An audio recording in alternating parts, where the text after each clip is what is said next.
How do you make a magic world from scratch? Unlike stories that follow the usual formula or series that do magic with a spin, Witch Hat Atelier completely reinvents the very concept of magic. Series creator Kamome Shirahama borrows some of the usual tropes, but she also created a brand new magic system that feels less like sorcery and more like a practice of science. But while this magic system helps Witch Hat Atelier to stand out from everything else, it also creates some really weird questions. For example, in a world where magic isn't based on your mana level, how do you decide who's the strongest? That's why in this video, I want to talk about the principles that helped Shirahama make a brand new magic system, discuss how Shirahama brilliantly solved the problems that she created, and explain why this magic system creates a fantasy world unlike anything you've ever seen. First, I should probably explain what I mean when I say Shirahama created a magic system from scratch. Obviously, magic is made up to begin with, but it's a concept that's as old as civilization. And since it's so common in literature, a lot of stories typically rely on certain tropes and conventions. For example, if you love Lord of the Rings, then you know a lot of fantasy books are basically doing the same thing. If you love Dungeons and Dragons, then you know a lot of video games use the same names and classes. Then there's worlds like the Marvel universe that use a magic system that isn't exactly original, but has a number of unique concepts. Finally, you have fantasy worlds with magic systems that are so unique that it's practically impossible to compare them to anything else. The Force in Star Wars has more of a sci-fi theme and has led to tons of iconic abilities. Bending in Avatar takes the familiar concept of natural elements and mixes it with themes of martial arts. Fullmetal Alchemist takes the real-world study of alchemy and uses it to create a magic system that almost feels more scientific than magic.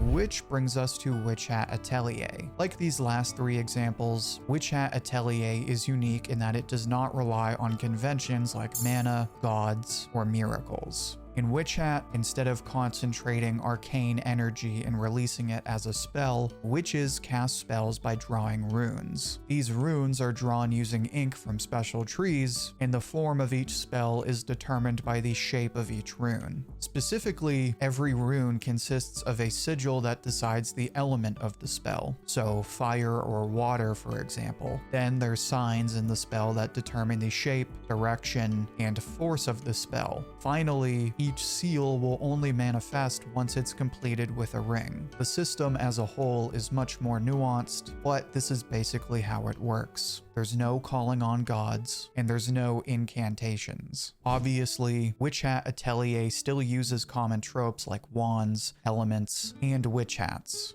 But like we said before, this magic system is so unique that there's practically nothing else like it. It's special because it offers a way of illustrating magic as if you literally couldn't reference older stories and had to redefine magic without already knowing what it is. And like many fans will often point out, this magic system is also special because of the way it parallels art and science. Obviously, since magic is drawn rather than cast, themes such as creativity and technique are huge in this story. Plus, since the runes are based on so many combinations and alterations, they almost feel like a fantasy version of coding. The runes follow a certain language, and how you form and analyze that language can lead to wildly different possibilities. Again, I'm kind of simplifying this, but this is the gist of it. And it's great that Shirahama created such a special system of magic, because now fans have this world that is so different from everything else. But because it's so different, it creates a number of unique problems that you normally wouldn't think about in other fantasy stories. But real quick, before I get into that, make sure to check out my next live stream. I stream reviews of new manga chapters every Sunday, Monday, and Thursday.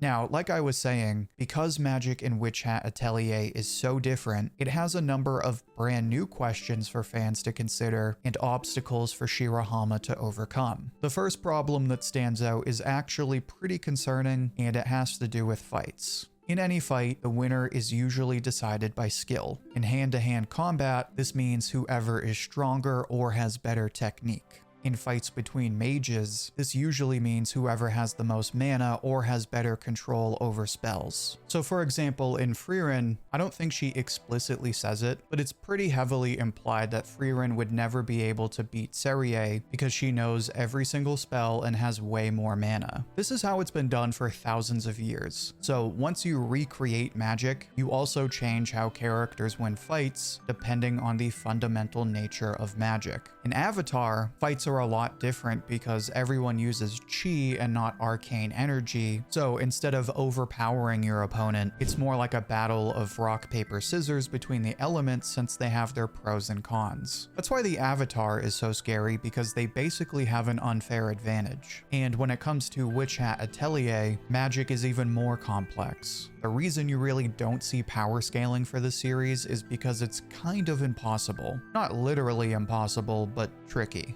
First of all, witches don't use mana. Spells are completely dependent on runes and how they're drawn. It's so easy to do that there's this legal system that bans most of the population from even knowing that you can draw spells. So if you approach fights in this series by asking who's the strongest, you've already kind of lost because you're asking a question with no good answer. And that's the problem with this magic system. It's not even a power system because these runes aren't even powers. They're just drawings. That's why Shirahama created a unique set of problems when she made a magic system that's so different from everything else. And that's also why I have such a deep appreciation for how she solved these problems. If you go online and look at discourse for this series, it's a lot of people saying how Shirahama does a good job of making analogies to art and science. But something I don't see nearly enough people talking about is how brilliantly Shirahama solved the problems that she created. It takes a certain kind of genius to both create and solve their own obstacles, and Shirahama does it in a way that is surprisingly easy to overlook. To explain what I mean, let's start from the beginning. So before, I said in other series, you usually ask who the strongest character is and you come to a certain conclusion based on mana levels and intelligence. Now, let's try that for Witch Hat Atelier. Let's pretend you're a new fan. You find out there's no mana levels, meaning power levels aren't exactly intuitive. So you ask someone, how do you power scale in this series? Well, that's the fun part. You don't. One of the first things Shirahama does to solve the issue of power scaling is making a story that doesn't revolve around fights. Granted, there are a number of fights in the story, but nowhere is close to the level of fights we see in a story like Frieren. Before, I said that magic in Witch Hat Atelier was more like coding.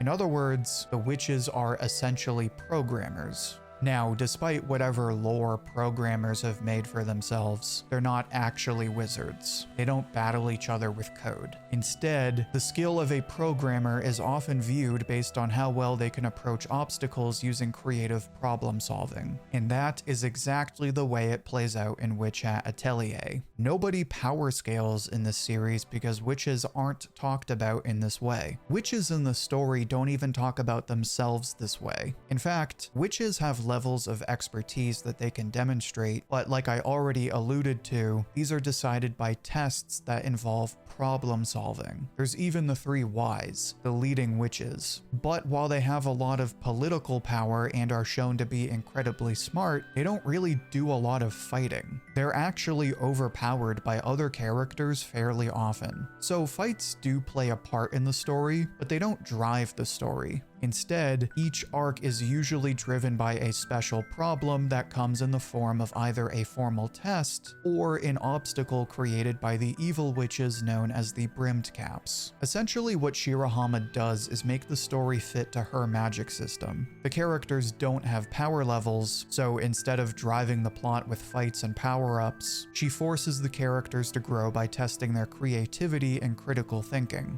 an approach to character growth that's much more academic than the usual battle series. But as good as the character growth is, you might still be wondering how Shirahama raises the stakes. Because if all they're doing is solving problems, you might wonder how that doesn't get old. In more typical stories, you present the characters with stronger and stronger villains. So they have to train and get stronger so they can beat the bad guys. In Lord of the Rings, they gather magic items and build armies to stand up to Sauron. In Frieren, Fern trains to the point that she becomes an elite mage. In the new manga, Ichi the Witch, witches get stronger by gathering more and more magical beasts, granting them more spells. And that is a part of Witch Hat Atelier. Like coding, witches get better by practicing and gaining more knowledge. But since there's no power levels, none of the villains are really stronger than each other. They just offer different problems. So again, if we're doing basically the same thing over and over, you're probably wondering why fans don't think this is boring. So let's go back to our coding example.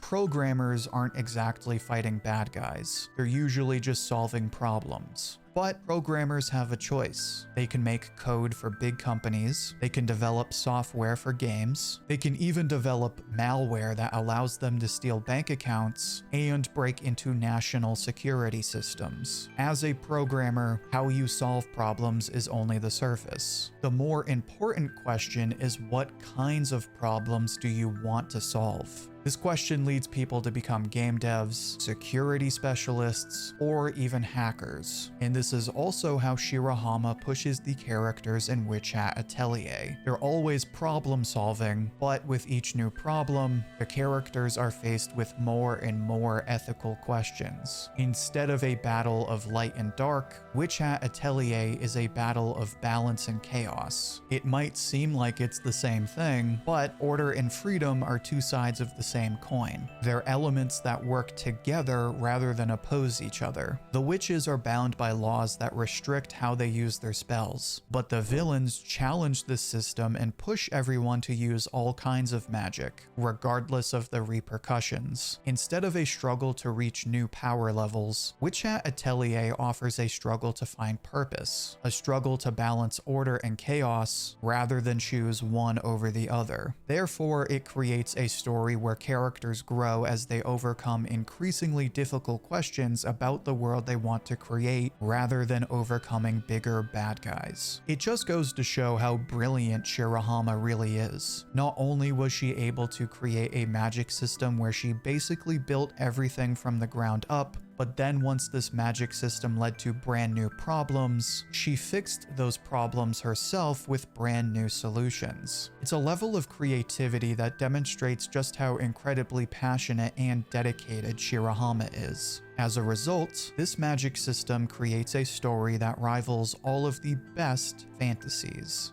But maybe I'm wrong. How would you describe magic in this story? How does it compare to other manga? Share your thoughts and see what everyone else has to say down in the comments. I'll pick my favorite and share it as comment of the week on my community tab. And make sure to become a channel member. You'll get badges and emojis to use in weekly live streams. You can pick which series I cover next, and you can even get credited in future videos. Also, check out my other Witch Hat videos, which you can find in the playlist linked right here. Until then, thank you for watching, and I hope to hear from you soon.